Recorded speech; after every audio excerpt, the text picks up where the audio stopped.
Ontology, The Waystation of Red Pill Sanity. Written by William Leo. Translated by Deep L and a Human. Read for you by Eric, Jenny, Mia, and many other bots.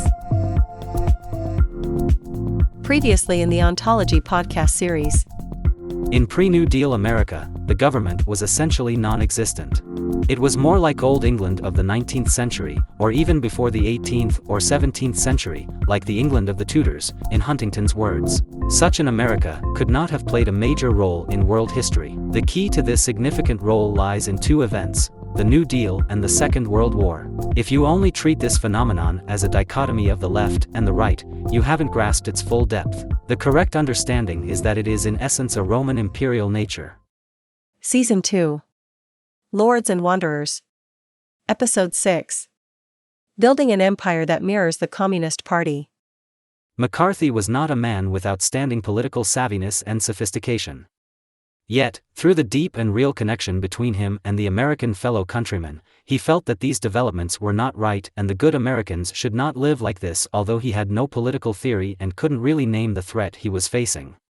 He called the investigative body he set up Un-American Activities Committee, meaning that our traditional American way of life is not like this. Our former way is very good. You destroyed our traditional way of life, although I can't tell exactly what you are. Anyway, you are not like the Americans, and you'd better get out of the United States. Ayn Rand seized the opportunity.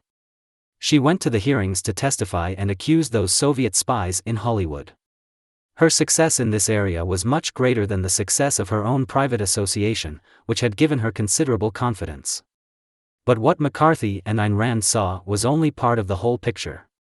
The real challenge for McCarthy was not whether he could annihilate communism.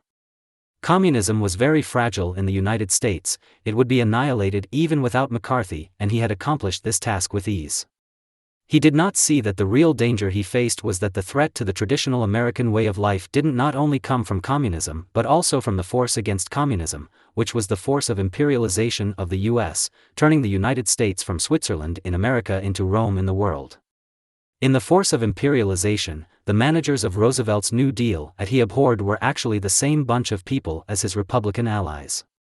Therefore, McCarthy's final political career did not end up in the hands of the leftists that he hated, but in the hands of President Eisenhower of the Republican Party.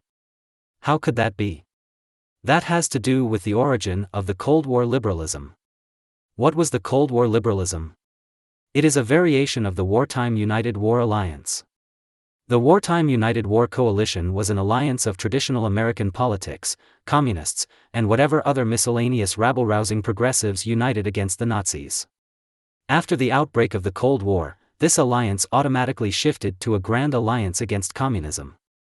Of course, the basic spirit was still that of a united front. What is the spirit of a united front? It was to unite all the forces that could be united against the minority. Even though Stalin was only more evil than Hitler ever was, we still had to unite Stalin and talk him up in order to fight Hitler. That's what it meant, because Hitler had to be isolated as much as possible. Now that Soviet communism was the enemy, we also had to unite all the forces we could, and the left of the New Deal was certainly part of that unity.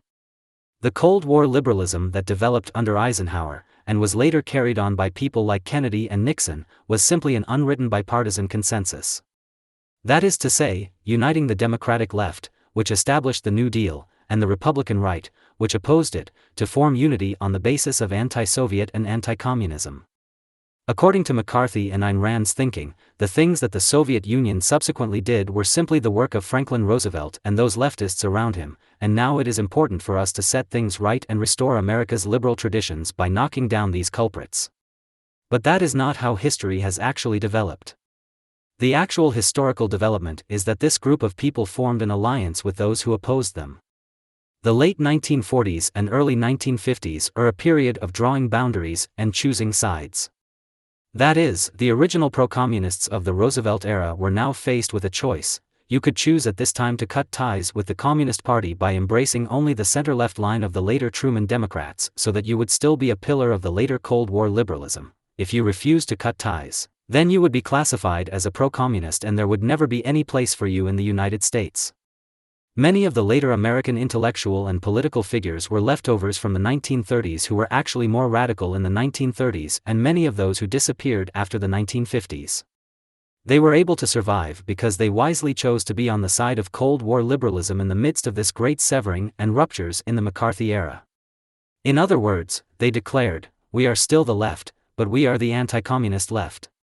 The anti-communist left is part of the social democratic tradition in Europe, who generally call themselves socialists, or social democrats or Democrats. In the US they have to call themselves liberals. So American liberals are in fact center-left forces that lean towards socialism. In the era of FDR and World War II, this force was indistinguishable from true communism and its fellow travelers. Thanks to McCarthy's uproaring, they had to make an effort to come clean. Those who refused to make the break were henceforth cast out forever. Those who were willing to return were to form part of a new political coalition in the future. What McCarthy and Ayn Rand hoped for didn't happen. The main force of Cold War liberalism and their original opponents formed the basis of the Cold War consensus. This is Cold War liberalism. This is something that we must not attribute to political maneuvering alone, but need to realize that the New Deal not only destroyed the free market of capitalism as Ayn Rand saw it, but also simultaneously gave the United States something that the original free economy had not provided it with, an empire structure. Whatever the motives of FDR and his friends, and possibly some of the leftists around him, or people like Harry Lloyd Hopkins, who fundamentally wanted a welfare state and had no desire to build an empire. But without this huge military political apparatus that FDR had created, technical barriers for the US to become an empire were too numerous. The extremely large military and governmental apparatus rendered it very easy to be an empire. At the same time, because of the existence of such institutions, it is hard to avoid becoming an empire because the system itself had its own power. Let us compare it with China's situation. After the establishment of the National Population and Family Planning Commission, isn't it very difficult to abolish family planning? Because these people will lose their jobs. When Dwight D. Eisenhower used to work under General MacArthur, there were only a few people in his office and the American army was smaller than that of Bulgaria. When Eisenhower was president, millions of American troops are deployed in every part of the world. Wouldn't such an army itself have a great impact on the future political development of the United States? Together with the situation in Europe and in the world, these institutions made it harder for the United States not to become an empire.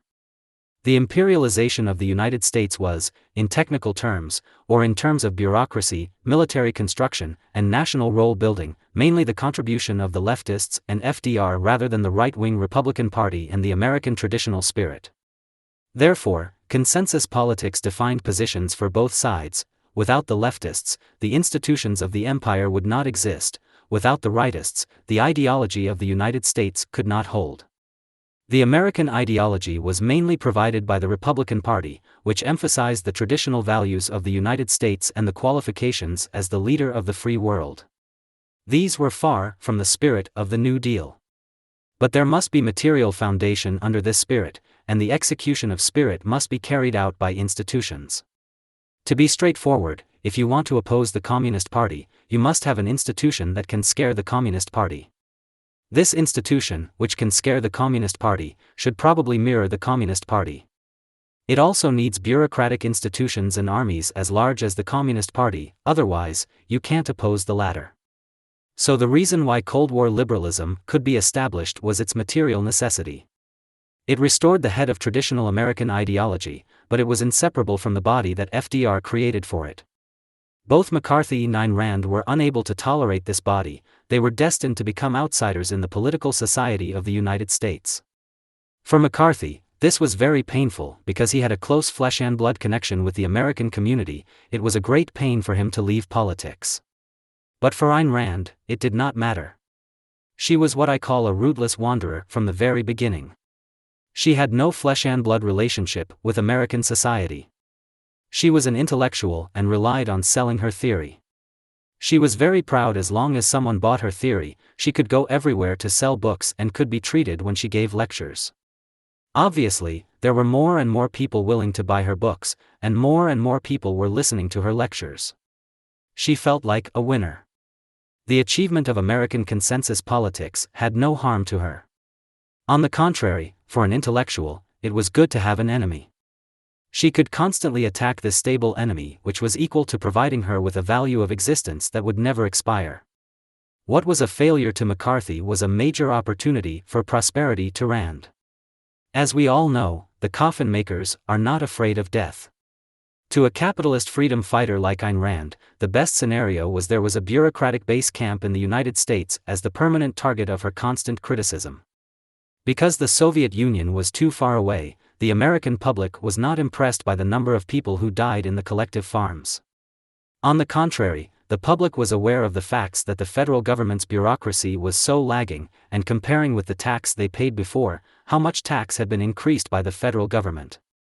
They were also interested in how many officials and soldiers they raised during the Cold War. Every American grocery store owner clearly knew how much tax he paid more than his grandfather. With these facts, it could make Ayn Rand's argument very convincing. So what was disadvantageous to McCarthy was very advantageous to Ayn Rand. The main experience of Ayn Rand in the latter half of her life was basically the constant attack on Cold War liberalism during the Cold War. Cold War liberalism was liberalism on the outside, because it provided to the rest of the world at least a much more liberal alternative to Soviet communism, so it was called liberalism and fits the definition in this sense. But in terms of the US itself, the Cold War liberalism undoubtedly caused the erosion of the United States Republic and the imperialization of the United States. Therefore it was not suitable to be called liberalism within the US. The key that it could be maintained was the empire role of the United States. We must know that the United States is different from Europe. The prestige and strength of the American working class and the left-wing intellectuals is very weak.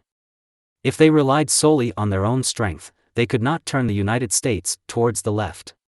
The forces that led to the left-leaning ideologies of Europe might have come from European intellectuals, the bureaucratic class, and the European society itself, but these did not exist in the United States in the 1930s and 1940s. The main force driving the United States left-leaning came from the empire role of the United States. This was an embodiment of the uniqueness of the United States. It was of great significance to the world of the time, the present, and the future. Thank you for listening. This is a podcast series produced by Luminous Society.